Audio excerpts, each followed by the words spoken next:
มื้อนี้หนาโมข่อยส่งขอความมาหาว่าอากาศหนาวๆแบบนี้เฮ็ดเฝอให้กินแน่ขอมาแบบนี้ข่อยก็บ่ปฏิเสธเนาะข่อยก็จัดให้เลยเฮาก็บ่ได้จัดให้แต่เฝอเนาะเฮาก็สิมาจัดเมนูทอดปอเปี๊ยะนำอีกอากาศมื้อนี้หนาวพวกเจ้าข่อยละคิดว่าสโนว์สิตกข่อยละท่าเบิ่งสโนว์หั่นน่ะเบิดมื้อสุดท้ายก็บ่ตกแต่ว่าต้นไม้หั่นน่ะเป็นน้ำก้อนเบิดข่อยก็คิดว่ากลางคืนนี่นะสโนว์น่าจะตกเลยเดี๋ยวข่อยสิไปถ่ายหน้าบ้านให้เบิ่งเด้อพวกเจ้าต้นไม้หั่นน่ะเป็นน้ำก้อนบ่แล้วใด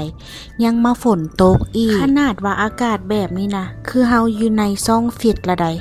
ซัวว่าแม่นรัดอื่นที่ว่าสโนว์ตกเนาะความหนาวนี่คือสิบ่ให้ว่าเลยและมื้อเช้านี่สามีค่อยไปเวียกเนาะหน้ารถแล้วนะก็เป็นน้ำก้อนจับเบิดก็จนได้แบบว่ามาขูดเอาน้ำก้อนออกก่อนหั่นนะและตอนนี้เฝอค่อยก็แล้วเนาะค่อยก็สิพาหมู่ค่อยให้กินเฝอก่อนหลังจากกินเฝอแล้วค่อยก็สิพาเพิ่นน่ะมาห่อแผ่นปอเปี๊ยะนางหันบ่เคยห่อจักเทื่อเพิ่นก็อยากให้ค่อยนะสอนเพิ่นห่อเลยอาทิตย์แล้วนี่ค่อยละได้เอาปอเปี๊ยะให้เพิ่นนะกลับไปทอดกินเนาะนางก็ติดใจส่งมาว่าปอเปี๊ยะนะแซ่บหลายแซ่บก่อนห้านอาหารเพิ่นว่าเพิ่นย่องค่อยตั้งแต่มื้อนั้นค่อยก็เลยว่ามาเฮ็ดให้เพิ่นกินมื้อนี้หั่นนะค่อยก็เป็นคนบ่มักย่องปานใด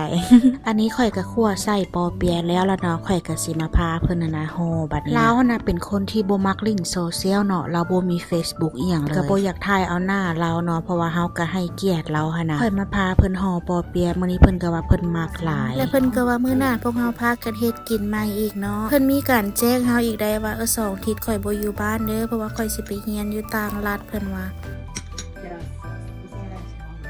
ปอเปี๊ยะห่อแล้วค่อยก็สิแบ่งให้เพิ่นนะกลับบ้าน2 ถุงเนาะก็สิแบ่งกันคนละครึ่งอะไรให้เพิ่นเอากลับเมื่อไว้กินเฟอค่อยก็เฮ็ดหลายเนาะค่อยก็เลยว่าให้เรานะแบ่งเอาเมื่อสู่สามีแล้วกินน้ำก่อนเราสิเมื่อค่อยก็มาลองทอดปอเปี๊ยะนะมาซิมเบิ่งก่อนเนาะว่ารสชาติมันสิเป็นจังได๋พวกข่อยห่อบักหลายๆแล้วมาทอดน้อยเดียวนี่บ่แม่นอีหยังได้เพราะพวกข่อยน่ะอิ่มเฟอละเนาะกินปอเปี๊ยะแต่เทื่อนะค่อยก็สิกินกับน้ำจิ้มไก่แต่ว่ามื้อนี้นะจะกินสไตล์ลาวนะค่อยก็เลยมาเจียวน้ำตาลแล้วก็ใส่หัวกระเทียมมักเพชรแล้วก็มักถั่วดินเศษน้ำปลาแล้วก็บีบมะนาวใส่แล้วก็แล้วเนาะน้ำแจ่วนี่ก็เฮ็ดง่ายๆและเมนูเฝอกับปอเปี๊ยะข่อยมื้อนี้ก็แล้วละเนาะขอตัวไปกันเถอะแล้วพบกันวิดีโอใหม่